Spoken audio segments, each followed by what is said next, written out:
El domingo 18 de junio desapareció un sumergible en el Atlántico. Es importante aclarar que era un sumergible, no un submarino profesional. Los submarinos pueden durar meses bajo el agua. Esto era una especie de cápsula llamada Titán de 6.7 metros en la que cabían 3 pasajeros más 2 personas manejando. Era tan pequeño que fue transportado por un buque privado desde San José de Terranova en Canadá hasta los restos del Titanic. Un viaje de 600 kilómetros, como ir de Popayán a Quito o de Bogotá a Cúcuta, es como recorrer 3/4 de Panamá. Estando allí, la idea era sumergirse 4 kilómetros para estar 8 horas viendo los restos del Titanic. ¿Usted iría a este paseo? Para hacerlo debería tener $250,000 que vale el tiquete. Hoy el dólar está en 4.119 pesos, lo que da unos 1.025 millones de pesos, lo que quiere decir que para ir al fondo del mar se necesitan muchos fondos. Entonces, ¿quiénes iban en el Titán? Hamish Harding, multimillonario británico de 58 años, empresario de la aviación, era piloto, tenía 3 récords Guinness. En 2019 le dio en avión la vuelta al mundo más rápida a través de los polos y en 2021, junto a Víctor Vescovo, batió 2 marcas de distancia y duración en máxima profundidad oceánica al descender unos 11.000 metros. Es decir, que ya tenía experiencia. Este personaje también había ido al espacio con la empresa de Jeff Bezos. También iba allí Shahzada Dawood, empresario multimillonario británico descendiente de una de las familias más ricas de Pakistán. Trabajaba en 2 organizaciones creadas por el rey Carlos III, dicen que eran amigos, dedicada a combatir la pobreza en Asia, y también trabajaba con el Instituto SETI, organización dedicada a investigar la vida y la inteligencia en el universo. El señor Shahzada iba con su hijo Soleiman, de 19 años. Otra víctima era Paul Henry Nargeolet, francés de 77 años, considerado toda una autoridad en temas del Titanic. Estuvo en la primera expedición de recuperación de este barco en 1987. Recuerda que el Titanic se hundió en 1912 y apenas hasta 1985 encontraron sus restos. Está partido en 2 y hay una distancia de 800 metros entre sus partes, casi 1 kilómetro.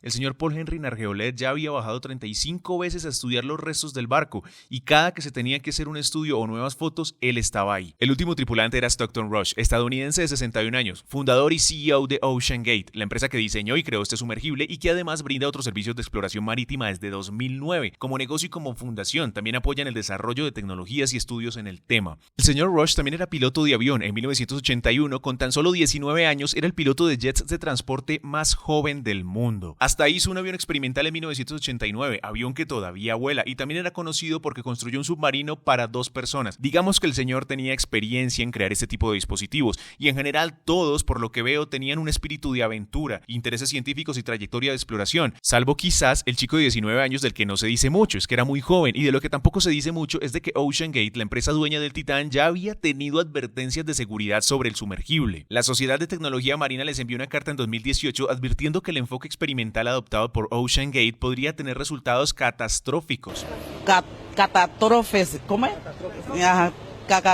¿Ve? Igualmente, un ex empleado, el estadounidense David Lockray, quien fue director de operaciones marítimas de la empresa, expresó su preocupación en un informe de 2018. ¿Qué hizo la empresa? Como dice Mickey Mouse, lo canceló el contrato y lo mandó para su house con una demanda por revelar información confidencial. ¿Qué fue lo que dijo el señor? Que las pruebas hechas a un modelo de escala menor habían revelado fallas y que las pruebas de presión eran insuficientes. El titanio es como el adamantium de la humanidad, es el metal de los metales. Normalmente, un submarino está hecho de titanio con un grosor o un diámetro de 2 metros para que aguante la presión que ejerce el agua en la profundidad. El Titán estaba hecho de fibra de carbono, que es más barata, aunque tenía unas placas de titanio en algunas terminaciones. Una jugada de costos. La fibra de carbono ya se utiliza en yates y en la aviación, como lo señalaba Rush, fundador de esta compañía. Nunca había sido usado en sumergibles y esto lo consideraban un aspecto innovador. Pero no son solo las cuestiones del material. El ex empleado también resaltó que el fabricante de la ventanilla de vidrio certifica su resistencia hasta los 1.300 metros de profundidad. El Titanic está a 3.800, casi 4 kilómetros. Expertos señalan que la forma del Titán también era inusual. Un submarino de inmersión profunda suele ser esférico para que la presión se distribuya por igual. Ya vimos que el Titán tenía forma como de tubo. Y así hay varias cuestiones que OceanGate argumentaba como innovadoras. Por ejemplo, el mando del Titán era como un control de PlayStation. No sé usted, pero yo junto todo esto y veo las imágenes y digo, esta gente se montó en un juguete. Antes de viajar había que firmar una exención afirmando que uno se estaba montando en una cosa experimental que podía causar lesiones físicas, traumas emocionales o la muerte.